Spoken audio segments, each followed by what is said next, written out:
perhaps make comments, and we just really welcome all of your input. So again, we appreciate you being here. We're not going to spend a lot of time with me. We're going to get right into our program. Be sure you grab your handouts back there and sign the petition. There's a number of things. There's a couple of business cards. The one that impressed me was oath keepers? Yeah, if you look on the back of that, it says, "We will not." And then there's a lot of things that help us to assert our rights. So we're going to have a prayer. I'm going to say a prayer before we start our meeting, and then a short video, and then Dennis Spencer will present the first part of the program. So let's just bow our heads, think about our country and our Father in heaven, and I'll just pray briefly. Heavenly Father, we're gathered here tonight to talk and learn about the real freedom that we have as Americans, a freedom that is all too quickly being taken away from us. We ask, Lord, your presence. We ask your guidance tonight. We ask your protection as we proceed with this meeting.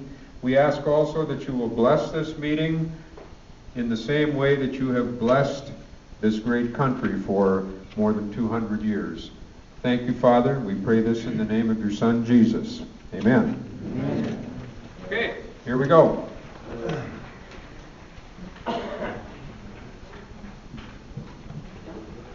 Testing. Okay, you got that first thing that was on my computer.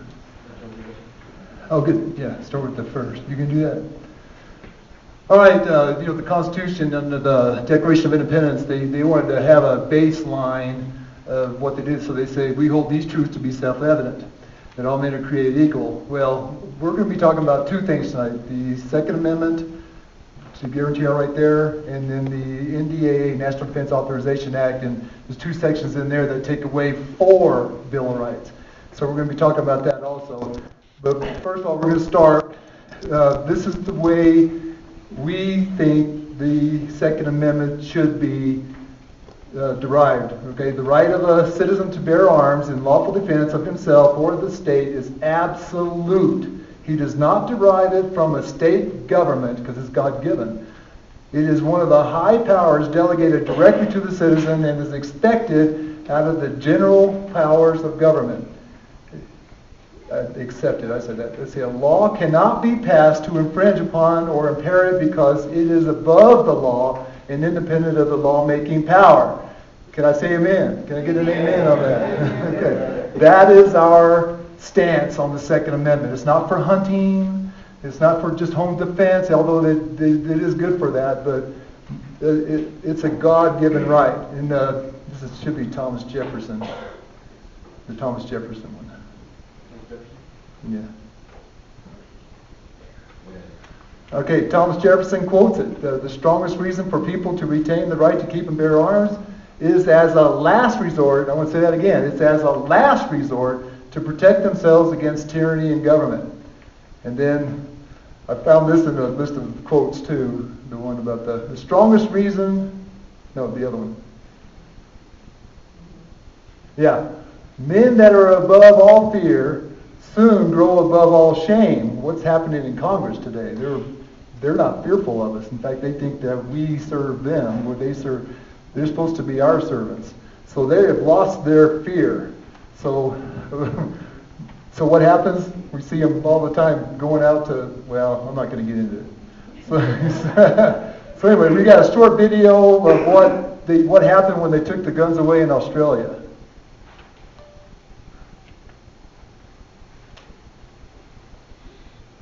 A gun buyback that forced law-abiding citizens to surrender their firearms in a nationwide roundup and meltdown of all semi-automatic firearms and pump-action rifles and shotguns. 640,000 ordinary conventional firearms confiscated and destroyed. It was an absolute joke and a tragedy. I actually turned in 3 firearms And it broke my heart. When it was 40 years of collecting, and I can't say it any other way than that. I felt sick. I had to hand them in because if I didn't, I was going to jail. There's no ifs or buts about that. By taking that gun away from me, they've stolen something from me. A right stolen by their government, promising safety in return for its gun bans. But now citizens know the frightening truth. The cost of lost liberty can be measured in the loss of life. It's become very, very obvious, even to blind Freddie, that the expenditure of $500 million has done absolutely nothing to reduce crime. It certainly didn't do what the government touted it would do, which was to reduce crime. It hasn't done that at all. In fact, there's been more. This has been a lot of bull and hasn't really done much to help society with its problems. Cold, hard facts. The anti-gun forces can no longer escape. Armed robberies have skyrocketed, up 69%. Assaults involving guns rose 28%. Gun murders increased 19%. And a new phenomenon, home invasions jumped 21%. And increased politicians insist they can't explain because they're still trying to legally define what a home invasion is and what the penalty should be. Part of the difficulty is that there is no clear definition of home invasion in the law. Never cease to be amazed at the ingenuity of lawyers. If the politicians want a pay rise, boom, that's done in 20 minutes. But to define home invasion, what a joke. I have no trouble at all in defining what a home invasion is. I think if someone sets their foot inside your door uninvited, they are invading your home and your privacy. And victims who have survived home invasions don't need a definition. They've lived through hours of terror. Arthur Field was tied up, his hands and feet taped, his phone lines cut, while two robbers ransacked his house. And they jumped on me and knelt on my chest and grabbed me around the throat, but I immediately started calling out, help. I don't know how many men, they start smashing the windows. There was a lot of glass shattering, a lot of noise outside, and I stood in the kitchen, I was trembling. The Zawadzkis, remember, thugs running through their home, demanding money, and threatening to kill them. Mr. Zawadsky says if he had a firearm, the suspects never would have gotten away. Do you will stand there, waiting till you get killed? Or you will defend yourself?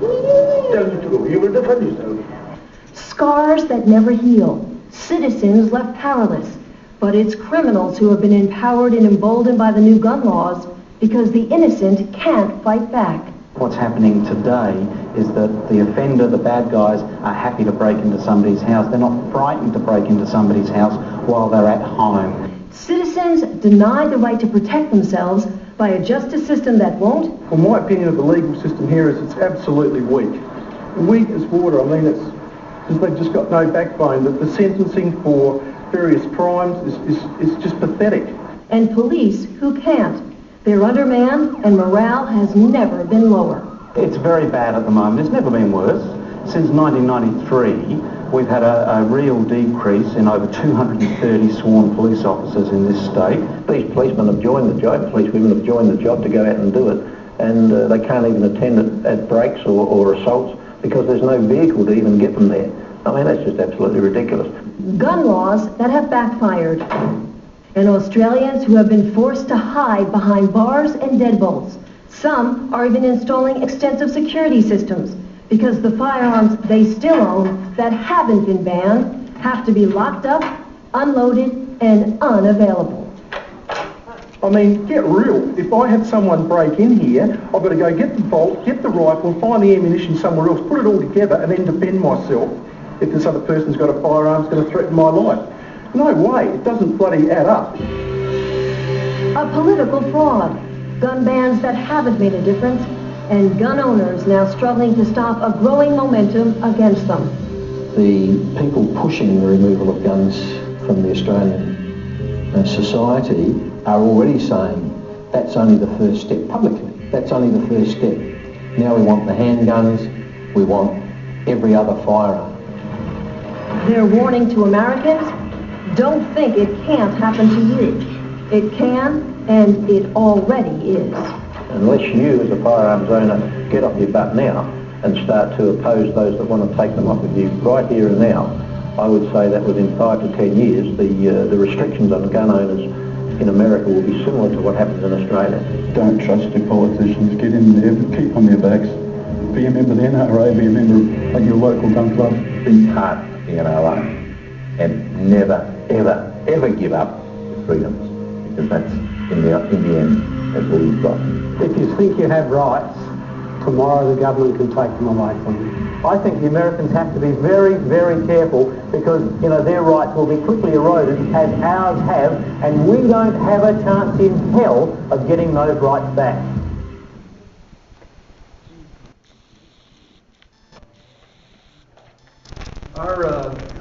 Our nation is, in my lifetime, I'm 54 now. Can everybody hear me? Yes. Okay. I have never seen such dangerous time in our nation as it is right now, and I'm serious about this. I've studied law for like 20 years, studied the Constitution, and when we were young, there's a lot of rights that have been taken from us even in the last 15 years, especially after 9/11 happened.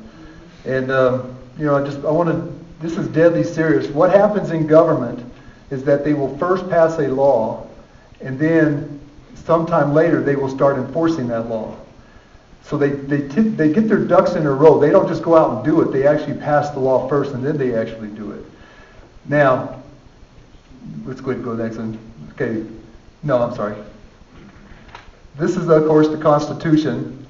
It's just a piece of paper. I have a friend that went to they're gun lobbyists. Let's see, Rocky Mountain, Rocky Mountain, Colorado Gun Association or something like that. But anyway, he went to 2 or 3 of them, and they said they were all lobbyists in Washington. They said that the congressmen and senators think that this is just a piece of paper. Well, to them, it is just a piece of paper. It's up to us. We dropped the ball. It's up to us to be able to enforce that thing, and that's why we're here today. If we don't enforce it, they're not going to. Why should they tie their own hands? Or why should they put the chains of the Constitution around themselves? They're not going to do it. We have to do it. So that's why we're here. Every politician, police officer, you name it, they're in government, they have to do an oath of office. If you were in the military, you did another oath of office to defend the Constitution from both enemies, foreign and domestic. And I read a quote one time, I can't remember, I couldn't find it today, but Rome fell from within. They were the superpower of the time. They didn't fall from without. They actually got corrupt and they fell from within. If the United States is going to fall, it's going to be from within, from enemies, domestic. So now I'm not saying you're going to see, well, I'll go on there. Go ahead. I want to jump ahead. Okay, I can do this, can't I? Okay, the answers to all the problems we face today can be resolved by doing that which we promised to do, and that is to uphold the supreme law of the land.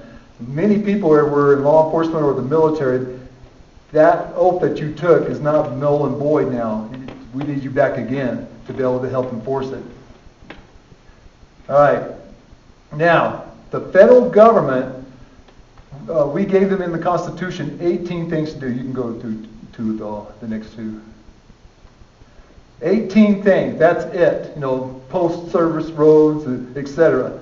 And if they come out of that, then it's up to the states or left to the states or we the people, and that's what the 10th Amendment's all about.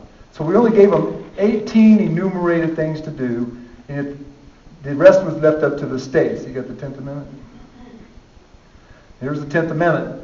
The power is not delegated, in other words, the 18 things, to the United States by the Constitution, nor prohibited to it by the states, or reserved to the states respectively, or to the people. And that's what we're doing here. It's the people, not the states. We can actually nullify laws even in the state if we need to on the county level. And it's been done 5 times already within the last 2 months with other counties.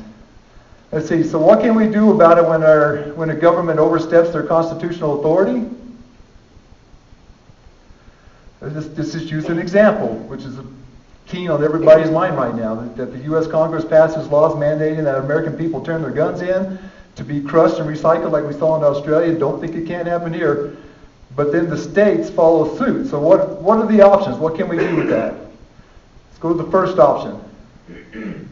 Okay, we can wait another 2 years to get rid of those rats, and I'm being nice, but pass this legislation. Meanwhile, millions of guns were confiscated and destroyed, to revote them, to get them out of the office. That's an option, and it's a legitimate option. And that's what we've always done in the past. Second option, hide your weapons from authorities because you are not going to obey unconstitutional laws, and just hope that they don't find them. For those who are thinking that way, there's PVC pipes. You can put big PVC pipes and put, even bury it somewhere, stay waterproof, if people are wondering about that. Option 3, okay, obey the new law, become a subject slave, because it's through history, you see it. Whenever they confiscate weapons, you become subject slaves, and usually it leads to slaughter. Okay? What's that called when you kill everybody? Genocide. Yeah, usually leads to genocide. So you could do that, and then we'll watch crime skyrocket. All right? The fourth option, and don't tell me you guys haven't thought of this, because I have. It's the Second Amendment option. Use your God-given right to protect yourself, pick up your weapon, and kill those who pass the laws, and then those who try to enforce the new law, the gun laws too. That's the Second Amendment option. That's what Thomas Jefferson was talking. George Washington talked about that. We're not there yet. All right? I'm going to be pushing for this fifth option, although all those four options are legitimate. All right? Okay, the fifth option is to use the right and power to nullify unconstitutional laws, and see, in our county and town. Most people don't think that. Now I'm going to lay out that we are a bottom-up government. In other words, the people are first, and everybody, and the person that has the least amount of authority with 18 enumerated things is the federal government. So it goes from the people, really it goes to God, then to the people, then it goes to counties and municipalities, then it goes to the state, and then the federal government having the least amount of authority, and I'm going to show you that. Okay, so what are we? Are we a top-down or a bottom-up government? No. It's called, being a top-down means it's ruler's law. And is it ruler's law or is it people's law? Is it law for the people? A sovereign, free people? Or ruler's law is tyranny, or is it self-government? I'll do this. Are we a democracy or are we a republic? We're a republic, but we're acting like a democracy. So once we go back to the republic and restore it again in our county, we're going to do some other quotes on that exact subject, but I'm jumping ahead. Let's go ahead. Okay, here's Thomas Jefferson quote. When the people fear their government, there is tyranny. When the government fears the people, there is liberty. Thomas Jefferson. All right, now, one night, I was kind of disturbed about the election. I couldn't believe Obama got reelected in there. And I was frustrated. I mean, I said, man, we've gone off the cliff. I said, it's over, There's so many entitlement mentality anymore that we're done. Our nation's gone. And then the idea struck me. All this time I've been worried about Washington, D.C. I didn't even bother with the state because I always thought, well, it's top down. So one night I went to bed at 10 o'clock and I had my laptop with me, and I said, well, I'm going to read the state constitution and see what's in it. Found some pearls in there. Here's the first one. This is the Colorado Constitution. Actually has a Bill of Rights also. It's longer. They have more than 10. This is the first one. Section 1. Vestment of political power. All political power is vested in and derived from the people. That's us. All government of right originates from the people, is founded upon their will only, and is instituted solely for the good of the whole. That's the first one. Now that's kind of a conglomerate of all of us put together. It's what they call this. It's not an individual, but it's a collective. It is a collective. All right. The second one's a collective also. People may alter or abolish, people may alter or abolish form of government provision. That's what it's called. Then it says this: the people of this state have the sole and exclusive right of governing themselves as a free, sovereign, and independent state. And I want to stop on that word sovereign. there's been a real bad rap on the word sovereignty when it comes to the people, all right? Because the governments don't like that. The state doesn't like that. The federal government like the sovereignty rests in the people. It says so right here in the Second Amendment. And there's a Supreme Court justice right after the Constitution was ratified. I'm talking about the United States Constitution, that actually said the people are the sovereigns. Not because they even had a chant, "No king but King Jesus." They actually said that. So the people themselves are sovereign. Now I'll continue reading. And independent state. And to alter or abolish their constitution, form of government, whenever they may deem it necessary to their safety and happiness, provided such change be not repugnant to the Constitution of the United States. So it can't be repugnant to the national law, according to Article 6, Section 2, which we're going to cover in a little bit, of the national Constitution. Okay, so now this is Section 3, and this is an individual right. People have, supposed to be inalienable. People have inalienable rights. That's probably me. I probably did that. All persons have certain natural, essential, and inalienable rights, among which may be reckoned the right of enjoying and defending their lives and liberties, or of acquiring, possessing, and protecting property, and of seeking and obtaining their safety and happiness. This is an individual right. It's inalienable. Okay, and then of course the U.S. Constitution's the preamble, it starts, "We the people." And so this should be a no-brainer to us that it's we the people that are the sovereigns of the nation. Now, jumping ahead on the Colorado Constitution, this is Article 5, Section 25. This is going to blow you away. Did me anyway when I was reading it. Okay, special legislation prohibited.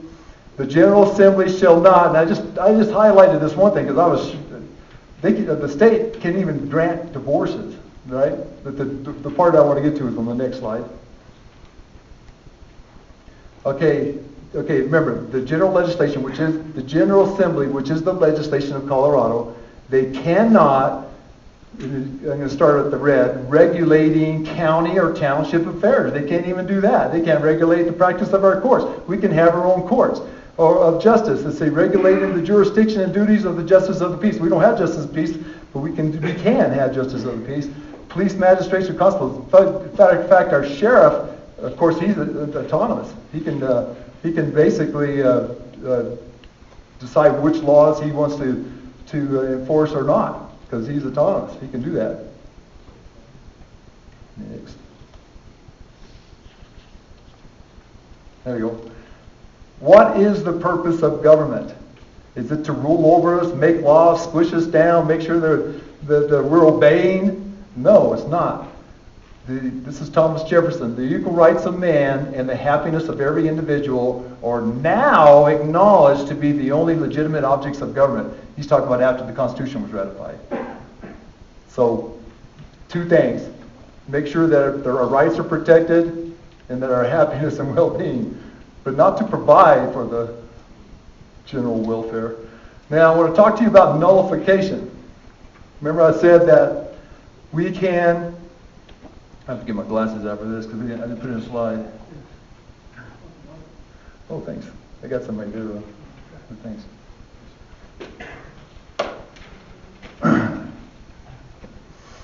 We didn't invent the word nullification. We didn't invent the process of it. Two great men in this country did, Thomas Jefferson and James Madison.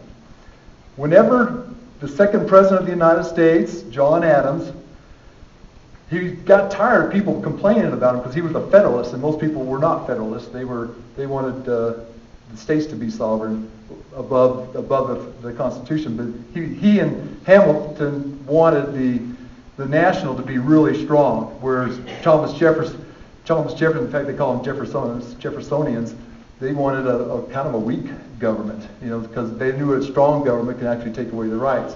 So they passed some legislation. I guess we'll do the first one here, then I'll go into the book. The first one was in Kentucky. It's called the 1798 Kentucky Resolution. And I'm going to have to read the whole thing because it's so good.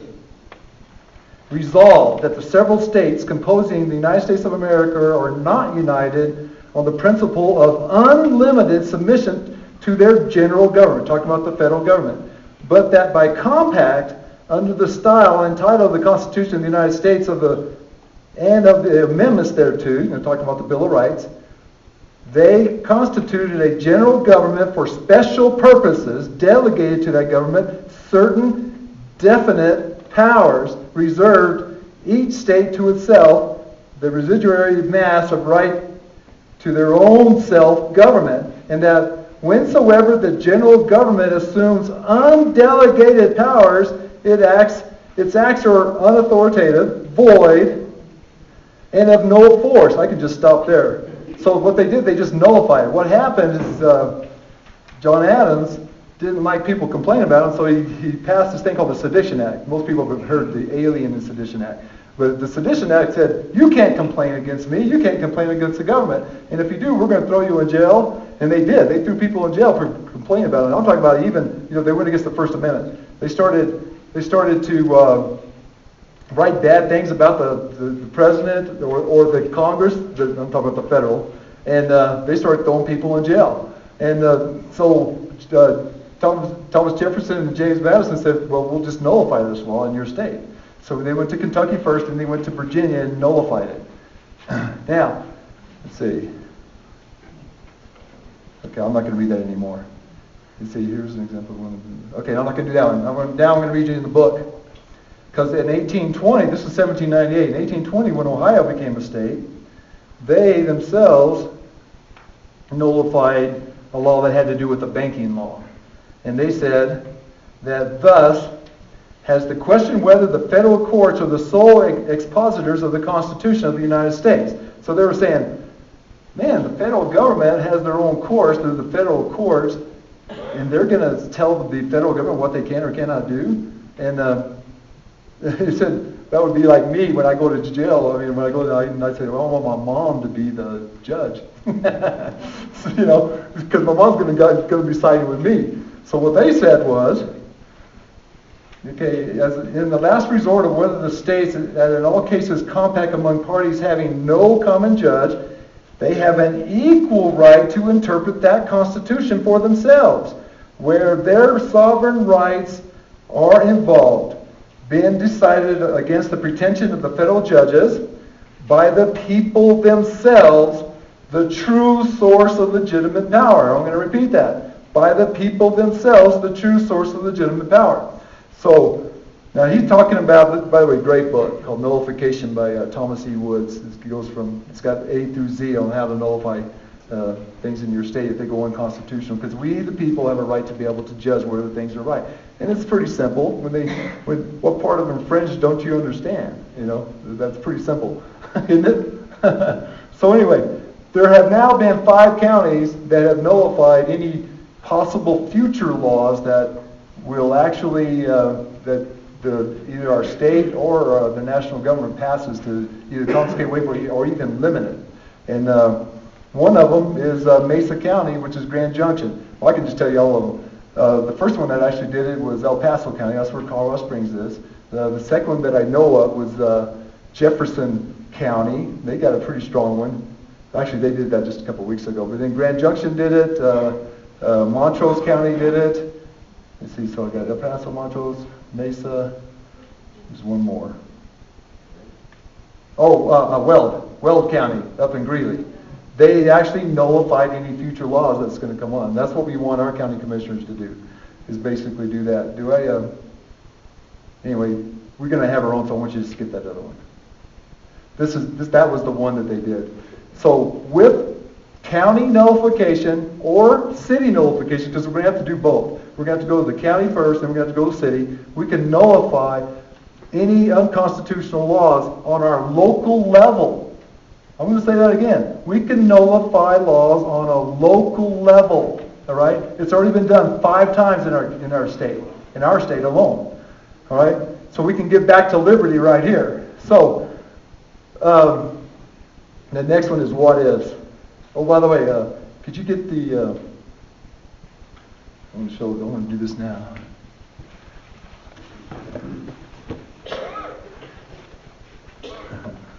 Hey, can you get this? This is a what if. What if we were to create our county as a liberty zone? Now, we went ahead and took the, can you get it? Just pull it up. There we go. Yeah. Can you help us? Warren, can you help us? What if we declared our county, started nullifying laws, standing up for the Constitution and defending it, and post these all over our county? Now, so what if we were to do this in Archuleta County? I'm not going to hold it. You're going to hold it. Hold it up high so they can see it. Can y'all see that? Yeah. Liberty zone, Constitution defended. Is that right? So what and by the way, these first two laws are just the beginning. We are so far off of the Constitution. This is just the beginning, but it takes a lot of education to go to the next steps. So if we do this, and let's see, do we have that? Yeah. Did you know that companies are starting to move out of Colorado just because they've even introduced gun legislation? Here's one of them. Thank you, guys. Magpoles. They threatened to move out of if Colorado passed these the banning certain size of magazines because they did 30-round clips. And they said, well, if you even go 15 or 10, we're pulling out of here. But they went ahead and decided to do it anyway. They went to Nevada.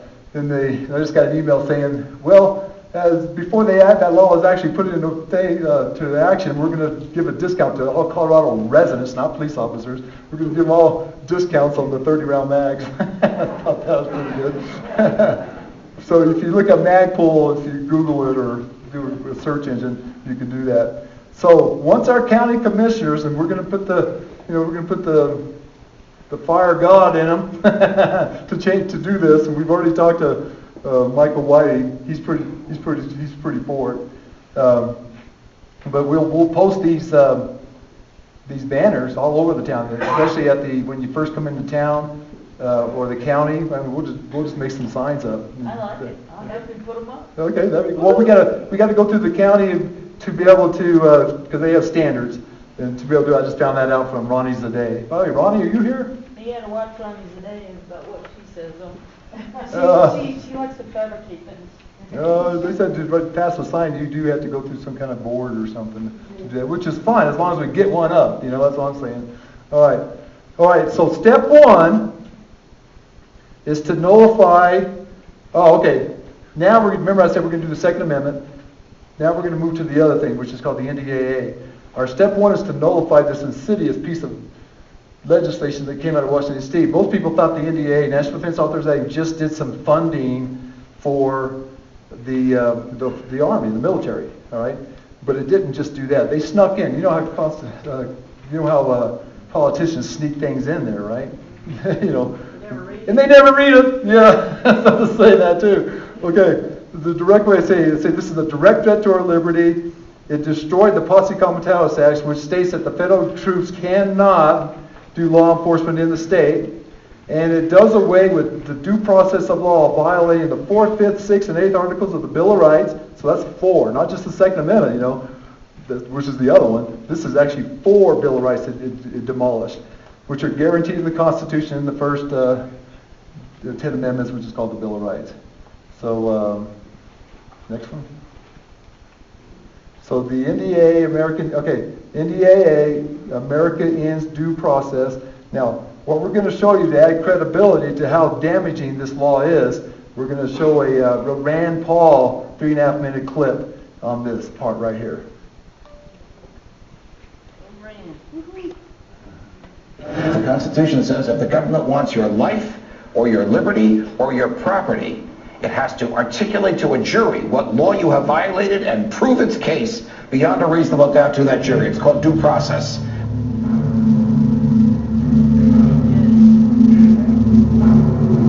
My well-intentioned colleagues' admonitions in defending provisions of this defense bill say that we should give up certain rights, the right to due process.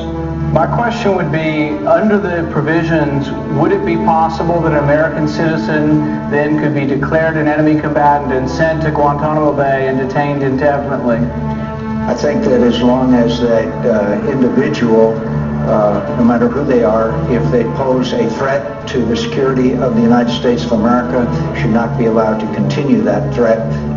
There are laws on the books now that characterize who might be a terrorist. Someone missing fingers on their hands is a suspect, according to the Department of Justice.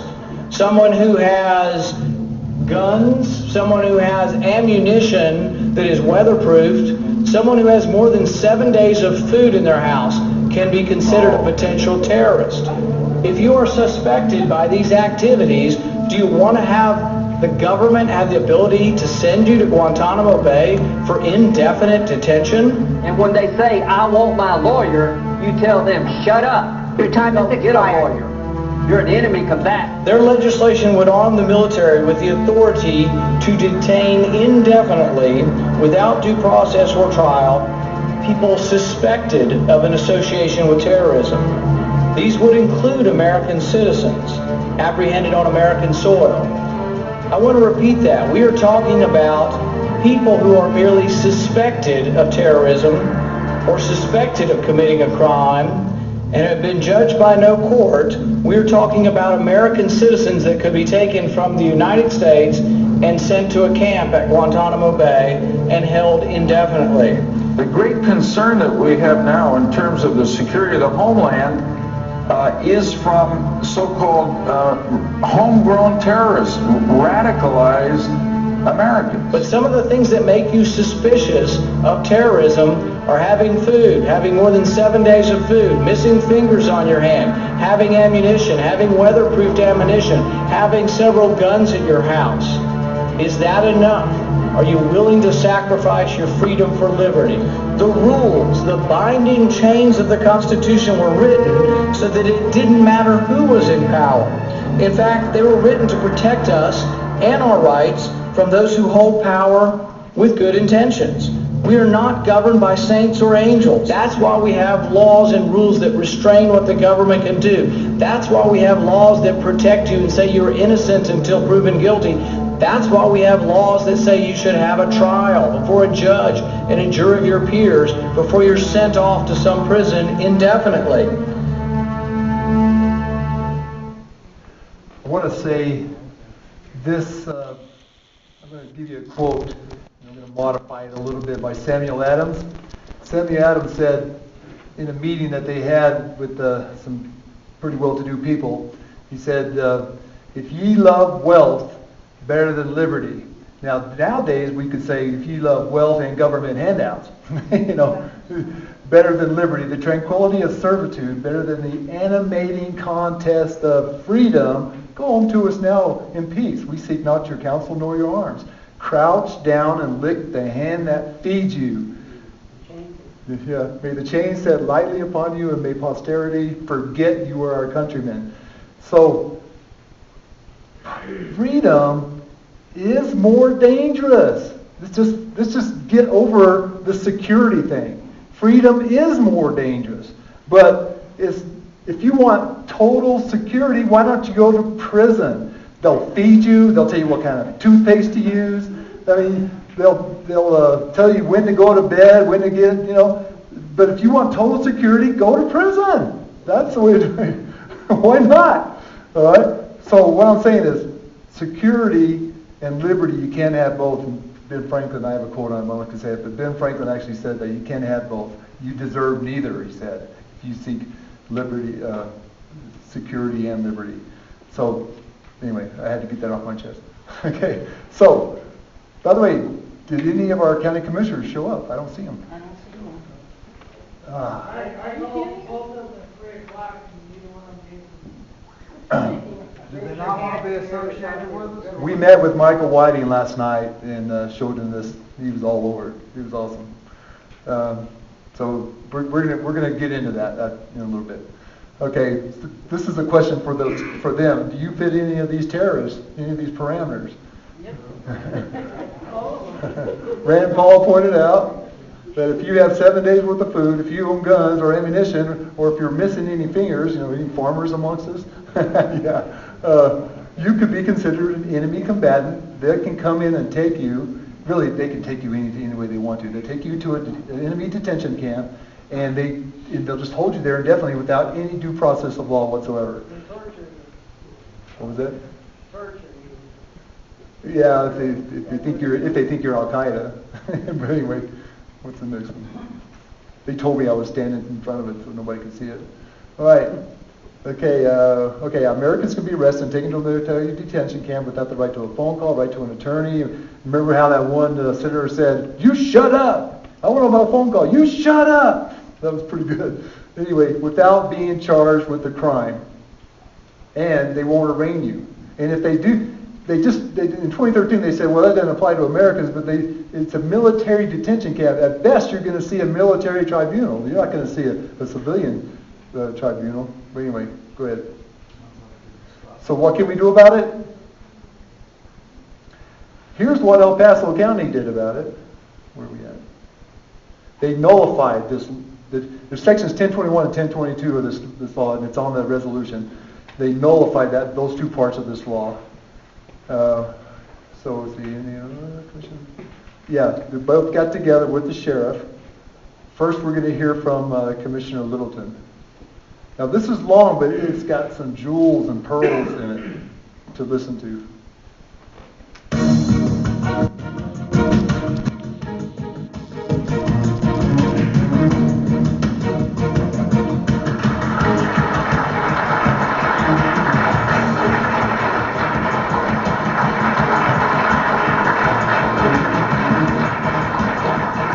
It's a privilege and honor to be in front of you today. Thank you, Sheriff Mack, for the invitation to come. I'm going to have our sheriff, Sheriff Terry Makita, who's a colleague of mine, come up with me here today because he's going to speak with me in just a little while. Well, as you can see, I'm not a constitutional attorney, and I'm certainly not a sheriff. However, I do have the privilege and honor of having a badge from our sheriff. You can see it says Commissioner for El Paso County, Colorado, celebrating our sesquicentennial, our 150th year in El Paso County. Well, while I am not any of those, I'm not a constitutional attorney, I'm not a sheriff, what am I?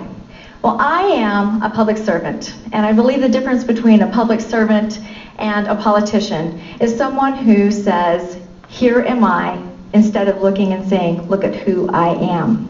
And that's what defines a public servant from a politician. I'm a person who wants to make sure that his light is shown through me in everything that I say, do, and think. I'm a public servant who wants to support our sheriff in fulfilling the constitutional rights of the citizens of El Paso County. Because I can tell you with all seriousness that this sheriff and I go to sleep every night thinking about 633,000 residents and citizens of El Paso County that we are sworn to protect and uphold through our oath of office. Well, why are we here today? Many of you have some papers on your desk, and I'm not going to ask you to look at them now. But historians agree that Austria, Czechoslovakia, and Germany were not taken over by forceful means. Everything that happened in those countries, and even during the war, were imposed through law. Those countries were taken over by the pen. They were taken over through written legislation that was passed to protect the people against terrorism and in the name of national security.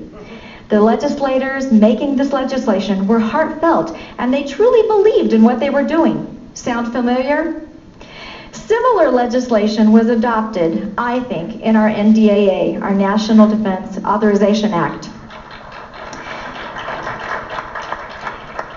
Similar legislation to what was adopted was drafted by Chancellor Bruning back in 1933, and it was enacted in order to protect the most brutal political movement he had ever seen, calling them terrorists.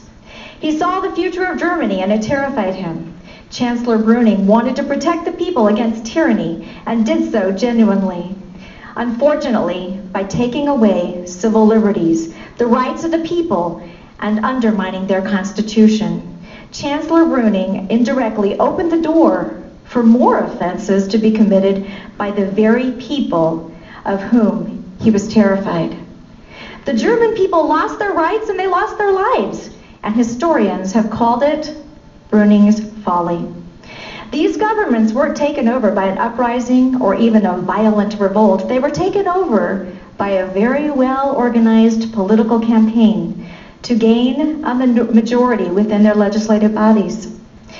If our Constitution is not enacted and upheld, any group that is well-organized could potentially do the same in the United States of America.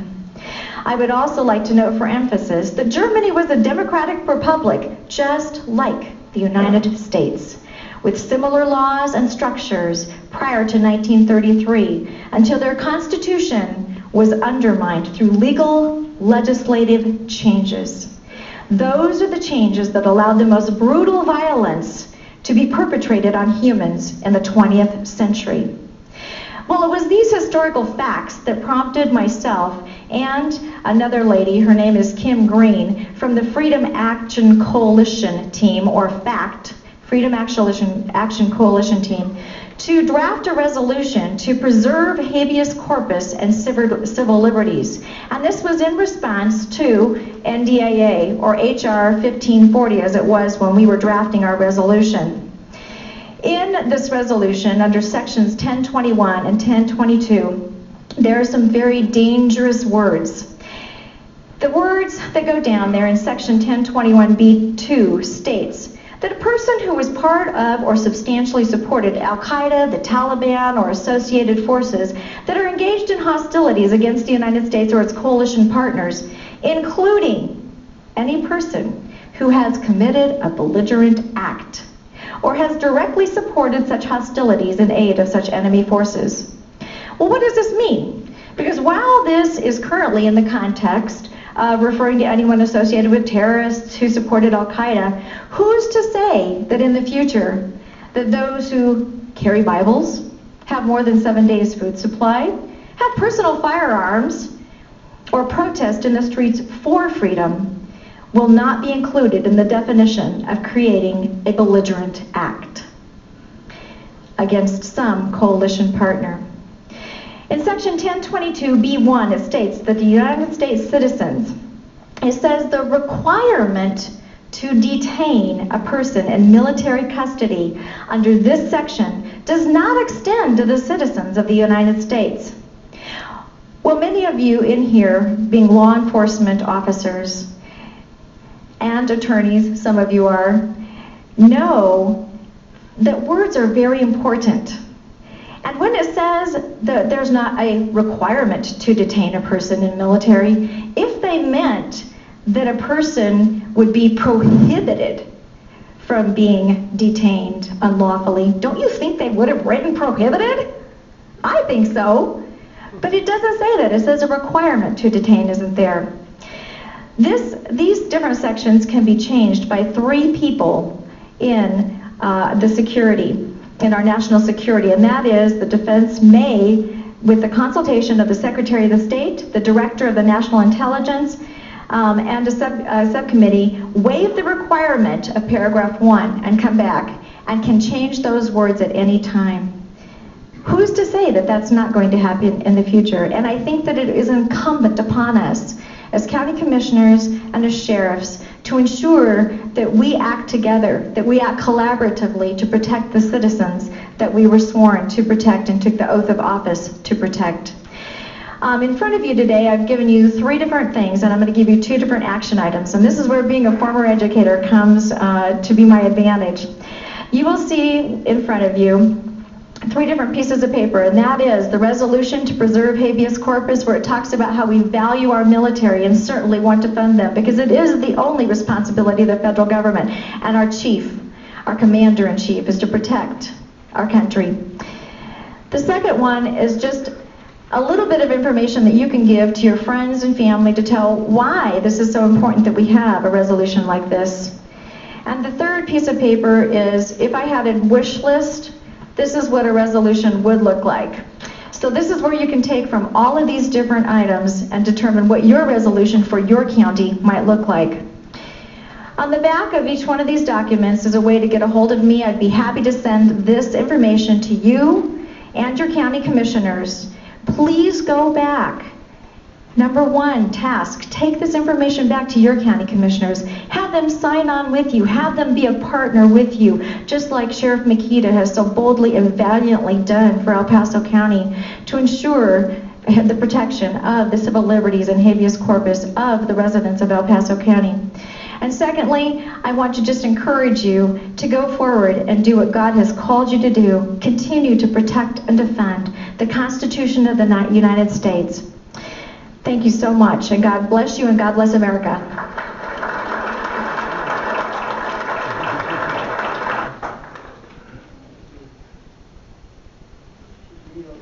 I'd like to take this opportunity to introduce Terry Makita, and his lovely wife Vicki is here joining him today from El Paso County, Colorado, in Colorado Springs. And just in case you ever come out there, and some people have asked me today, what do we know about Boulder? Well, in Boulder, the sheriff makes them have a visa to enter El Paso County if they come from there. Sheriff Makita he's our current sheriff for El Paso County. He's been a member of our community since 1978. In 1978, he joined the sheriff's office, and he was overwhelmingly elected sheriff of El Paso County, not only in 2002, but in 2006 and again in 2010. And he has a strong track record in El Paso County for increasing our quality of life, and for coming up with really innovative solutions for maintaining and improving customer service, and for community response and technological advances during these very fiscally constrained and difficult times. None of us disagree. We live in perilous and precarious times. And quite honestly, it is an honor to serve with an officer of our Office of Sheriff for El Paso County, to serve with someone who gets that. Someone who I know is going to stand up and protect and defend us. So would you welcome Sheriff Terry Makita? Thank you, and thank you, Sheriff Mack, for having me here. It's certainly a privilege. I want to really take this opportunity because I think what I got to experience isn't something a lot of sheriffs really get to see from their Board of County Commissioners. Now in Colorado, much like I believe Utah as well as Nevada, the sheriff does not report to the Board of County Commissioners. We work together. They set the budget. Outside of that, they have no authority, no supervision, or anything like that over the office of sheriff. It is a constitutional office in the state of Colorado. But I think what's most notable is often enough, I have found over my 10 years as sheriff, that when you do something or you make a decision that defends the right of citizens, you catch a lot of criticism from state government, the bureaucrats, and even sometimes the federal government. And my experience until this current board has always been, you're standing alone, which I think is pretty appropriate for the book Sheriff Mack wrote. I think I'm very fortunate now that it wasn't my office that came forward with this resolution. It was Commissioner Littleton who on her own had this brought to her attention and very aggressively had this resolution drafted. Obviously it had to go through a series of attorneys. We have a fairly large county, which means we have extra attorneys, which means more people have to put their thumbprint on it. But within a matter of 7 to 8 days, had this posted through the legal requirements and before the Board of County Commissioners to be voted on unanimously. Folks, that stuff doesn't happen that quickly with anything else. And I think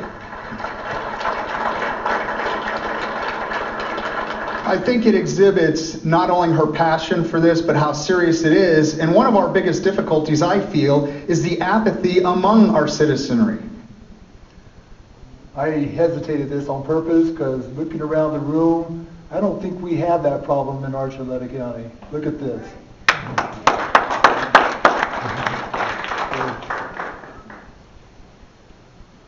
I think it exhibits not only her passion for this, but how serious it is. And one of our biggest difficulties, I feel, is the apathy among our citizenry.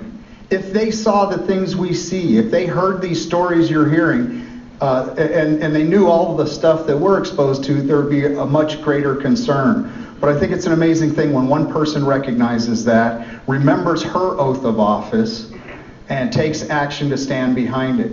Now, in El Paso County, I think we have a very strong leadership, not only in my office, the commissioners, among city council, and a history of preserving everybody's constitutional rights. It's just, that seems to be the way our county is. So we haven't had a lot of these stories that you hear about. We haven't had the Forest Service come in and tell us how to manage our forests. We haven't had them try to interfere with our industry. We don't have a Bureau of Land Management. EPA got on a little kick for a while with the Preble's jumping mouse, and that created a little turmoil, but we were able to overcome that and build roads to serve our citizens. But our county stood firm. So we don't have these big stories, but I think it's still important. And one of the things I try to do, and I swear in every employee of mine. By law, I have to swear in my sworn. I don't leave that up to a commissioner, a judge, or anyone else. I do that, and I tell them, hold your badge in your left hand and raise your right hand. And don't just repeat the words I say, think about the words, because they have a very special meaning. After I swear in my sworn staff, and it was almost unheard of, I have all my civilian staff stand up, and not to swear them in to meet some statutory requirement, but I want them to be equally invested in protecting the rights of our citizens. So I have them stand, and they take the very same oath.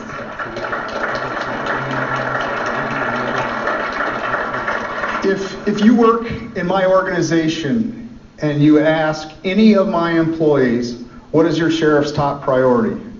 They're not going to say, oh, it's reducing homicides, it's reducing robberies, it's reducing burglaries. They're going to say to serve our citizens. And I remind every graduating class, I remind them every year in service to never forget, you are given these powers, and they're very powerful. And you are given these powers by the citizens, and if you abuse them, they can take them away at any time. And if you never forget that, then you won't lose sight of why you exist. And we do exist to support our citizens. That happens to be probably one of the things that many of our elected officials that we send to DC or we send to our own state capitals that tend to forget. They think it's about their power. They think it's about citizens working for them. And it's really unfortunate. And we're starting to see a slide around the country with the courts. We heard speakers earlier talk about the courts are supposed to be there and interpret and defend us. And we're seeing them now do a 180 and support the bureaucrats and the laws that seem to chip away at our individual rights. We witness it all the time. If any of you have ever gone to court, you see that. It's hard to win anymore. I think prosecutions do 98% of the time they win. And anyway, we're supposed to be, anything over $20 is supposed to be under common law. And that's a whole other class, but we're going to try to do that in our county, is go back to common law. That's a whole other study, though. Go ahead. I think it exhibits not only her passion for this, but how serious it is. And one of our biggest difficulties, I feel, is the apathy among our citizenry. If they saw the things we see, if they heard these stories you're hearing, and they knew all of the stuff that we're exposed to, there would be a much greater concern. But I think it's an amazing thing when one person recognizes that, remembers her oath of office, and takes action to stand behind it. Now, in El Paso County, I think we have a very strong leadership, not only in my office, the commissioners, among city council, and a history of preserving everybody's constitutional rights. It's just, that seems to be the way our county is. So we haven't had a lot of these stories that you hear about. We haven't had the Forest Service come in and tell us how to manage our forests. We haven't had them try to interfere with our industry. We don't have a Bureau of Land Management. EPA got on a little kick for a while with the Preble's jumping mouse, and that created a little turmoil, but we were able to He's repeating himself, doggone it. He did it wasn't us. Anyway, so this is the resolution that El Paso County passed. It's really good. I like it. So we want our county commissioners to pass this one too. Word for word. It's really good. It talks about the sections 1021, 1022. I think it's in your stack of stuff. What's the next one? Okay, so let's see, since then, much has happened. This was passed, by the way, I think it was in January of 2012, or it was 2011. Yeah, but since then, of course, we've had Sandy and some shootings take place, so the Second Amendment is really under threat right now. So the second thing to do is to pass any future laws that could possibly come against our Second Amendment, or through any use of executive orders, which President Obama is already trying to dictate as to what type of quantity of weapons that we can carry. So we have the power to nullify that also. By the way, we went to the Republican Women's Group not too long ago, and there's the Obamacare Act. Nobody can afford that. I mean, it's ridiculous. So we can nullify Obamacare in our county. I mean, it's unlimited. We have the ability to do that on a local basis. All right, so let's see. So, we like the Second Amendment. We like this document better. So we rewrote one that we found from Pennsylvania, a chief of police there. What's his name, Jeff? Kessler? Mark Yeah, Kessler. Mark Kessler, in a town of about, what, 19,000? Smaller than that. Oh, really? 12 maybe? Anyway, he did one, and we just modified his to fit Archuleta County, which is why we want them to pass this resolution. So go ahead. The Board of County Commissioners of Archuleta County within the state of Colorado finds that. Then it goes through the Second Amendment and the Colorado Constitution sections of our right to keep and bear arms. Go ahead. The right of no person to keep and bear arms in defense of his own person and property, or in aid of the civil power, when thereto legally summoned, shall be called into question, but nothing hereto contained shall be construed to justify the practice of carrying concealed weapons. Now that's still part of the Bill of Rights to here. I'm just quoting it. So the Colorado Constitution is in direct violation, the second part of it, to the Second Amendment. Right, in Article 6, Section 2 of the Federal Constitution says that the United States is the Constitution of the United States is the supreme law of the land. All right. So I was quoting that amendment. What was it, 17? I can't remember. Let's see. All federal, state, and local laws, acts, laws, orders, rules, or regulations regarding firearms, firearm accessories, or ammunition are a violation of the Second Amendment, along with the Article 2, Section 13 of the Colorado Constitution, and in violation of this ordinance, prohibitions on federal, state, or local infringement of the right to keep and bear arms, firearms, accessories, or ammunition. And just go to one more, right? That's the one you really want. Okay, you just want to do it this way because I remember it being, okay. Now, this is it's like a therefore. The Board of County Commissioners and the people of Archuleta County within the state of Colorado declares that all federal, state, and local laws, orders, rules, regulations, and this is the part that's I'm going to have some eyebrows here. Past, present, or future. See, people before us allowed them to infringe on the Second Amendment rights. So what he did, he said, well, we're not going to accept those laws that's already passed. Those were infringements of the Second Amendment. So we didn't do this, they did, or in Pennsylvania, but I like it. So they're not going to enforce any past, present, or future laws. It shall be in violation of the Second Amendment to the Constitution of the United States and the Constitution of Colorado, and are not authorized by the Constitution of the United States and the Constitution of Colorado, in violation of its true meaning and intent as given by the founders and ratified, and are hereby declared to be invalid within Archuleta County and all of its boundaries. That's all we need to see. So that's pretty strong, huh? Yeah. I mean, let's go back to freedom. Let's go back to liberty. It actually works. And while I'm on this, because I forgot to do it earlier, what if we did do the Liberty Zone, with the poster? And all these companies that are moving out, we just say, hey, you come over here. They had 200 employees at that Magpul. You come over here. We got some people that can work for you guys here. And we can get gun manufacturers here. We can get ammunition manufacturers. We can get people that have anything to do with guns and everything that are regulated to death. On these things. That's why they moved. They moved to Nevada, or they're moving to Nevada. So anyway, and that would boost our economy. Magpul did $85 million worth of business in Colorado. Wow. Yeah. and hey, Mike, how much ammunition can you get in 308 and 22 longs, the 223s? Right now? Yeah. Well, I got 223. Oh, you do?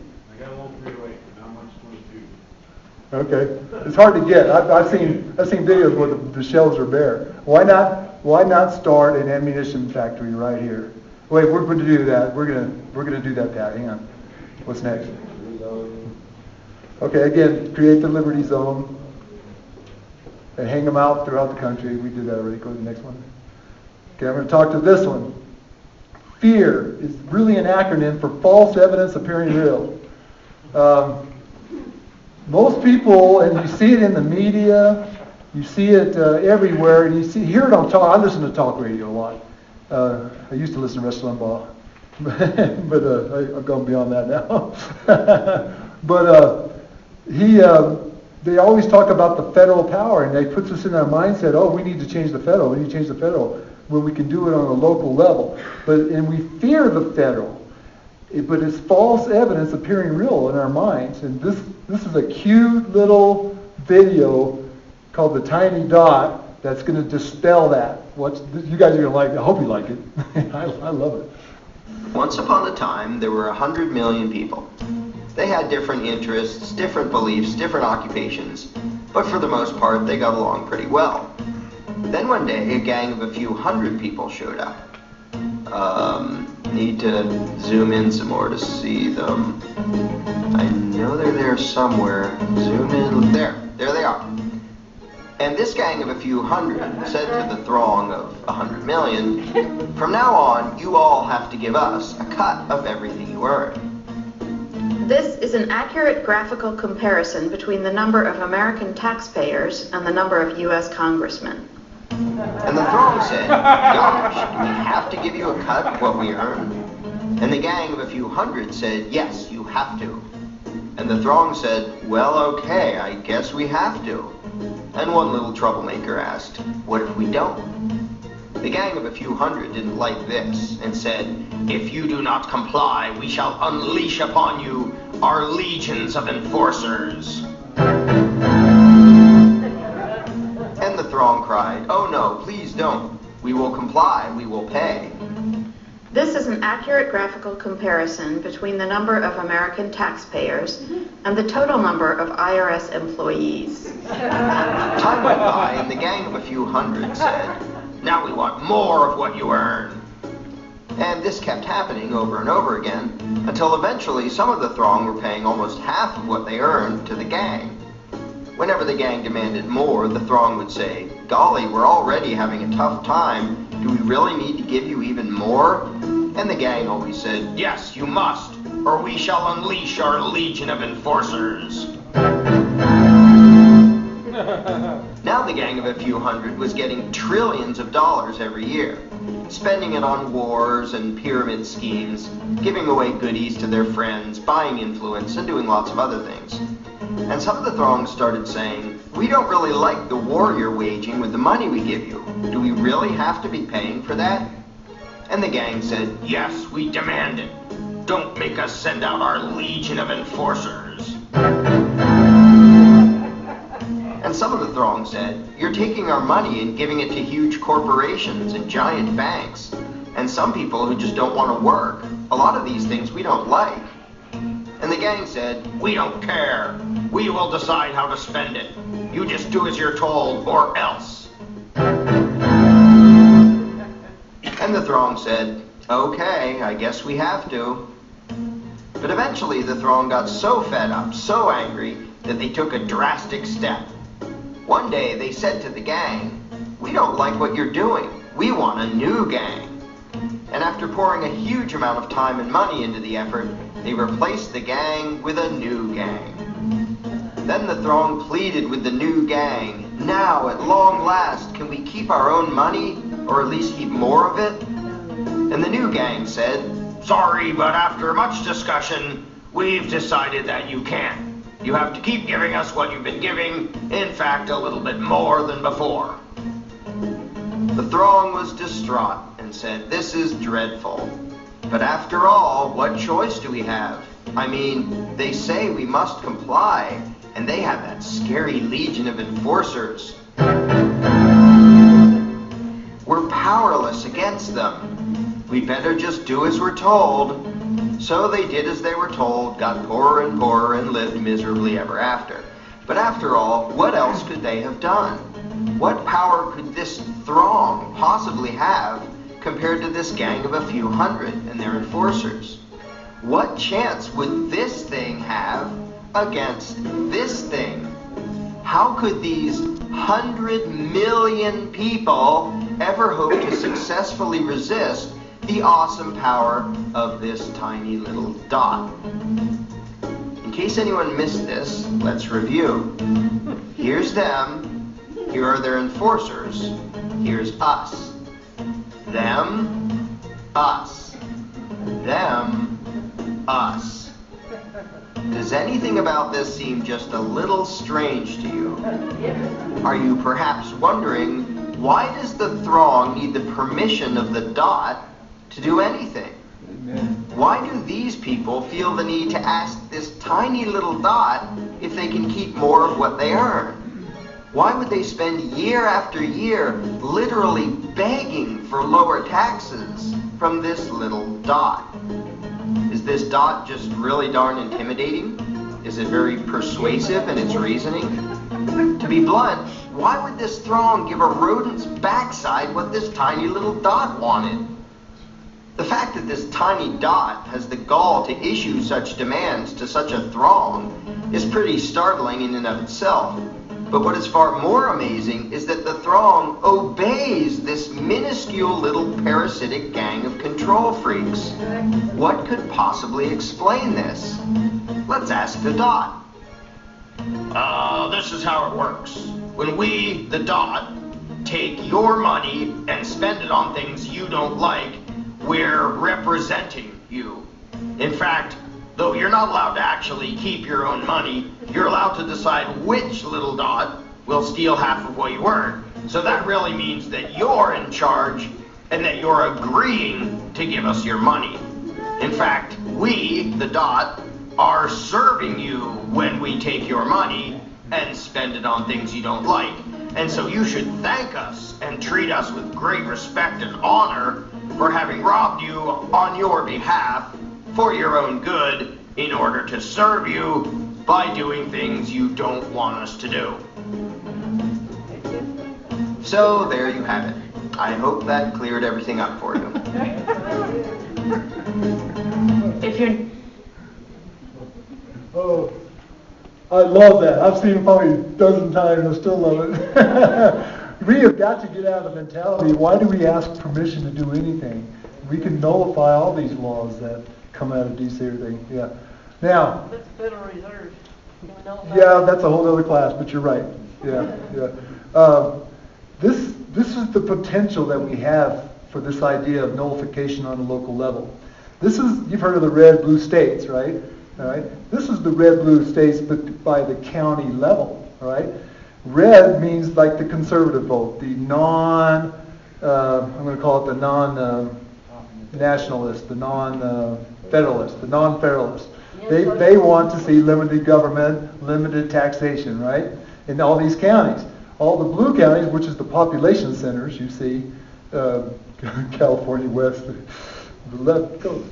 And, up here, you got Chicago area. I mean, even in Colorado, when we voted in Obama, only 23 out of 64 counties voted for Obama. They voted the rest of it conservative, all right?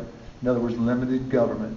So this is the potential that we have. We can take our nation back by nullifying unconstitutional laws one county at a time. And that's something that we're striving to do here in Colorado. I'm going to do Colorado. I'm going to get everybody with this presentation, go into every county, form some coalitions, and take our nation back one county at a time, one city at a time. If you